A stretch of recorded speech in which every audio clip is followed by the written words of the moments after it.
మీరు దాన్ని సక్రమంగా ఉపయోగించుకుంటే అదొక వరంగా ఉంటుంది, లేకపోతే అదేమైతుంది చెప్పండి, శాపంగా మారుతుంది. మీరందరూ సినిమాలలో ఎల్ఓవి అనే పదం బాగా తెలుసుకుంటారు కదా.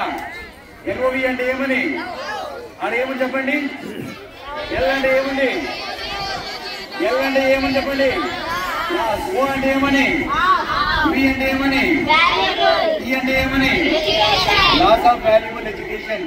అంటే మీరు ప్రేమలో పడితే చదువుని మాత్రమే కాదు. అమ్మ ఏం చెప్పింది సందేశం మీకు, తల్లిదండ్రుల కడుపు కోతకి గురవుతారు, జీవితాన్ని నాశనం చేసుకుంటారు. ఇవన్నీ కాలక్రమేణా మన జీవితంలో అందరికీ జరుగుతాయి. కాబట్టి మనం ముందే దేనికి కూడా తొందరపడకూడదు. ఓకే, సో ఒకసారి అందరికీ ఇలాంటి మంచి సందేశాలు